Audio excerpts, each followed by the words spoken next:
Bismillahirrahmanirrahim. Assalamualaikum warahmatullahi wabarakatuh. Alhamdulillah, pada semester ini kita masih diberi kesempatan untuk belajar, yaitu mempelajari tentang AIKA, terutama AIKA 3 ini yang materinya khusus kemuhammadian. Namun kami mengajarkan AIKA ini kepada kalian agar kalian tahu substansi tentang organisasi Muhammadiyah yang sebenarnya.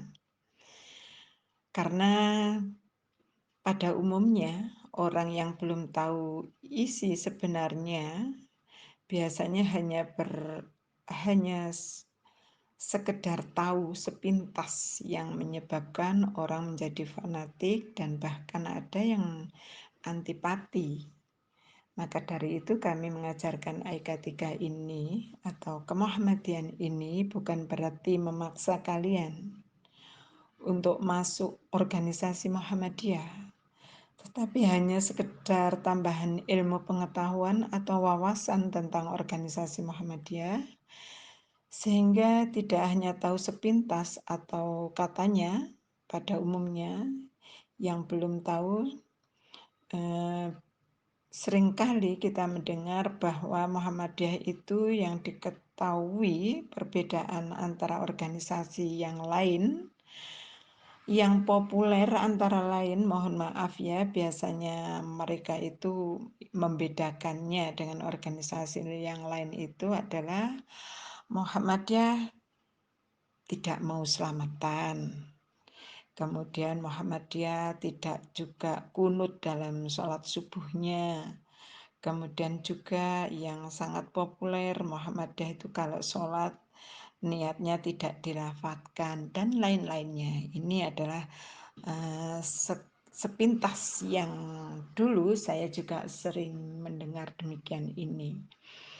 Tetapi marilah kita dengan mempelajari AIKA 3 ini insya Allah akan tahu bagaimana yang sebenarnya gerakan Muhammadiyah itu yang selalu mengikuti kondisi dan zaman sehingga Muhammadiyah itu sifatnya tidak stagnasi atau yang disebut juga Islam yang berkemajuan atau bisa juga dikatakan modernisasi Islam. Sebelum kita bahas tentang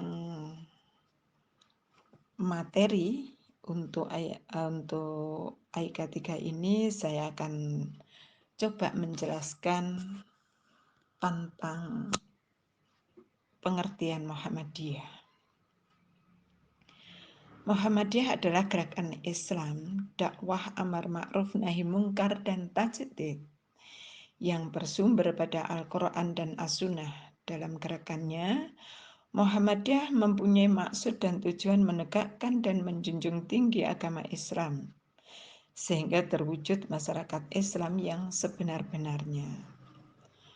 Untuk tercapainya maksud dan tujuan itu, Muhammadiyah melaksanakan dakwah amar ma'ruf nahi mungkar dan tajdid melalui segenap usaha yang diwujudkan dalam bentuk amal usaha, program, dan kegiatan. Sedangkan perguruan tinggi Muhammadiyah merupakan salah satu amal usaha Muhammadiyah yang didirikan dan dikembangkan untuk mendukung tercapainya maksud dan tujuan Muhammadiyah itu.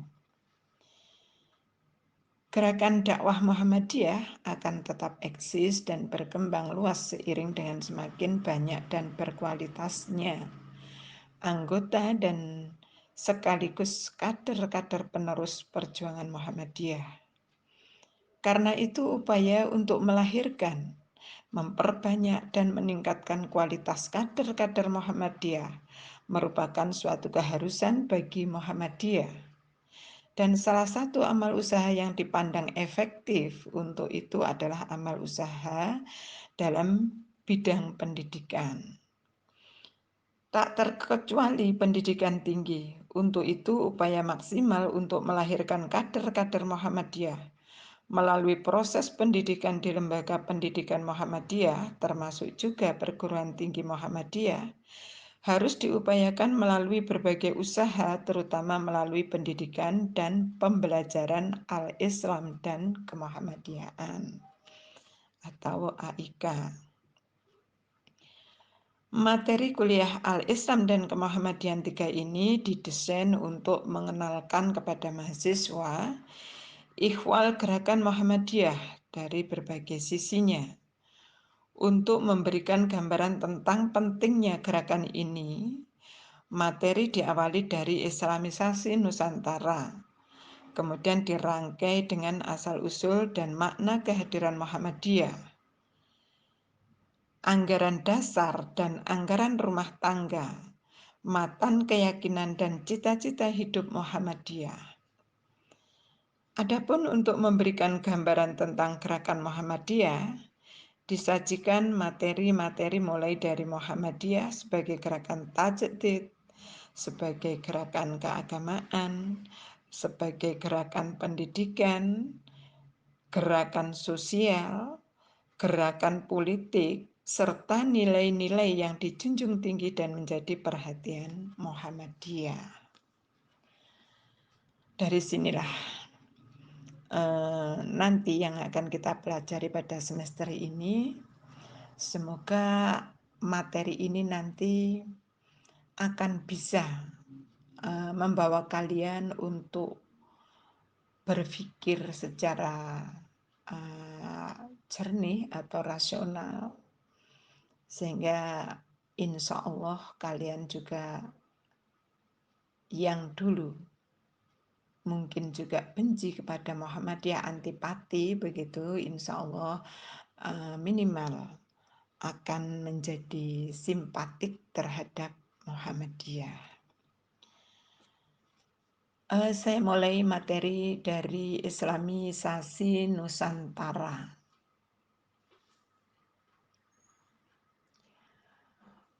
Islamisasi Nusantara artinya adalah semua usaha untuk menjadikan orang di luar Islam agar memeluk Islam dan untuk meningkatkan kualitas keislaman orang-orang yang telah memeluk Islam.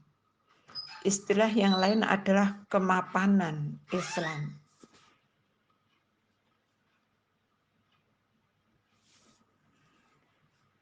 Sedangkan penyebaran Islam di Nusantara sebenarnya ada 4 teori, tetapi di sini yang dibahas hanya 3 teori, yaitu pertama teori Persia, kedua teori Makkah, dan ketiga teori Gujarat.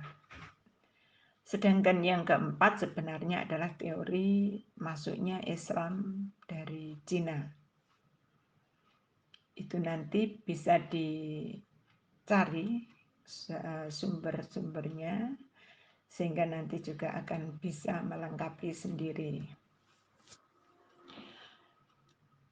Mari kita bahas dari satu persatu, yaitu yang pertama teori Gujarat. Teori Gujarat merupakan teori tertua yang menjelaskan tentang masuknya Islam di Nusantara. Dinamakan teori Gujarat karena bertolak dari pandangan yang mengatakan bahwa Islam masuk ke Nusantara berasal dari Gujarat pada abad ke-13 Masehi. Pelakunya adalah pedagang India Muslim, yaitu Senok Hungroyo, diduga sebagai peletak dasar teori ini. Alasan teori Gujarat yaitu kurangnya fakta yang menjelaskan peranan bangsa Arab dalam proses Islamisasi. Adanya hubungan dagang antara India Nusantara yang telah lama terjalin. Kemudian inskripsi tertua tentang Islam yang terdapat di Sumatera yang menggambarkan hubungan Sumatera dan Gujarat. Yang kedua yaitu teori Makkah. Teori ini dicetuskan oleh Hamka dalam pidatonya pada Dis Natalis PTAIN ke-8 di Yogyakarta tahun 1959 Masehi sebagai antitesis teori Gujarat. dan seminar sejarah masuknya agama Islam di Indonesia tahun 1963. Alasan teori Makkah diantaranya peranan bangsa Arab sebagai pembawa agama Islam ke Indonesia, kemudian diikuti oleh orang Persia dan Gujarat.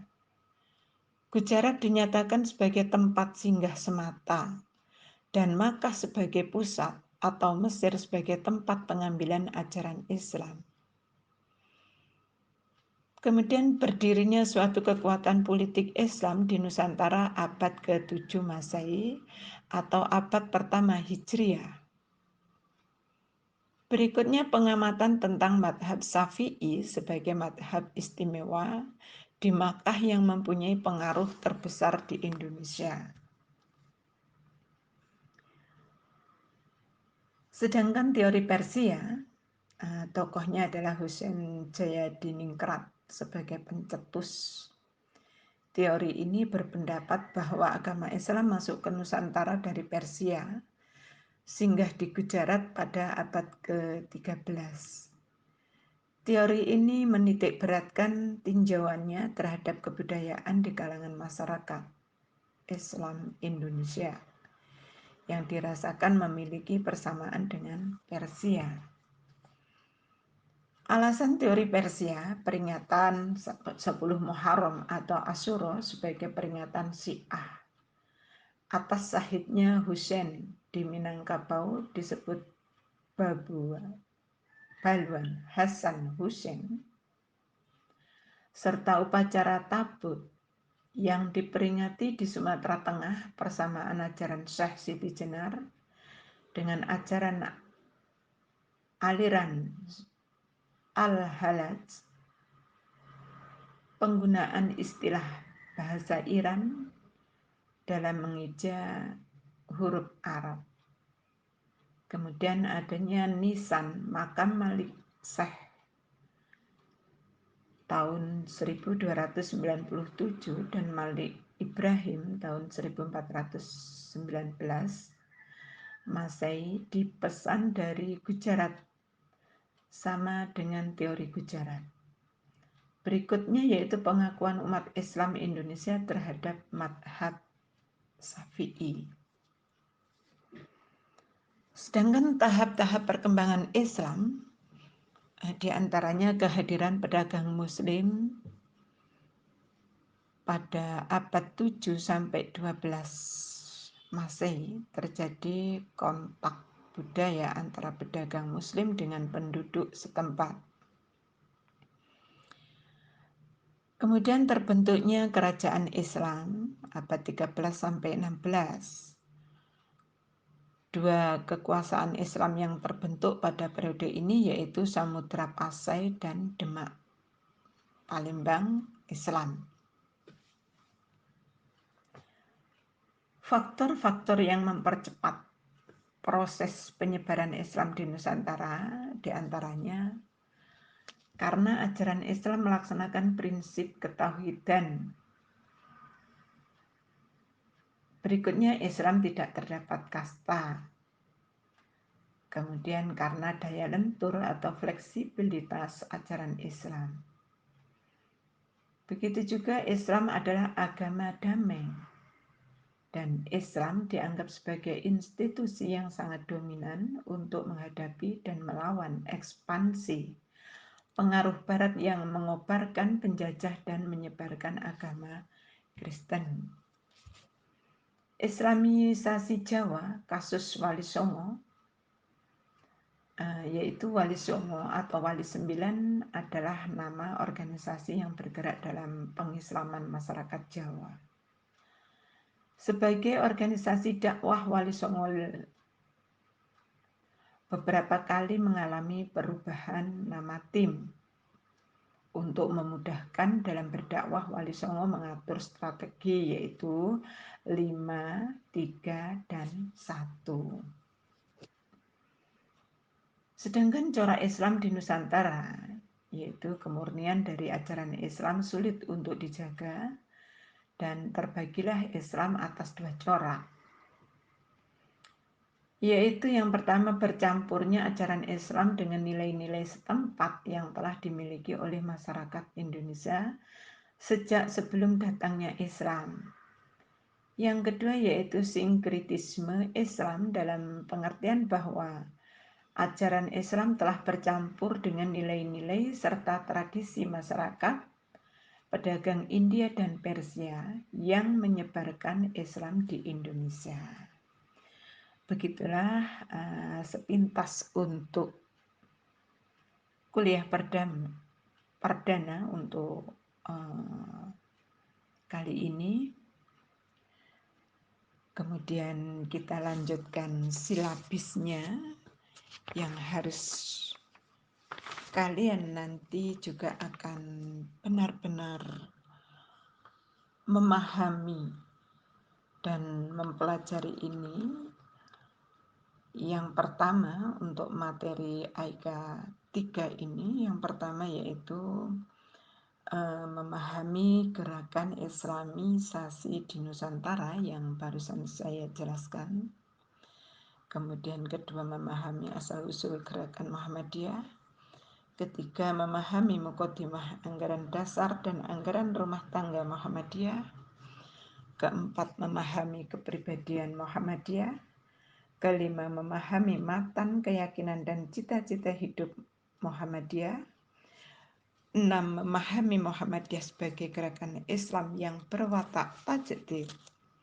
7. Memahami Muhammadiyah sebagai gerakan keagamaan. 8. Memahami Muhammadiyah sebagai gerakan sosial. 9. Memahami Muhammadiyah sebagai gerakan pendidikan. Dan 10. Memahami peran politik Muhammadiyah dalam kancah perpolitikan Indonesia. 11. Memahami dan menghayati spiritualitas Islam dalam pandangan Muhammadiyah.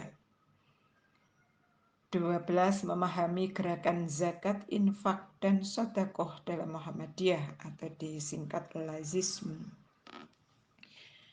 13. Memahami gerakan peduli kepada fakir miskin dan anak yatim dalam Muhammadiyah. Inilah nanti yang akan kita pelajari untuk semester ini atau AIKA 3. Mudah-mudahan bermanfaat. Saya akhiri sekian. Assalamualaikum warahmatullahi wabarakatuh.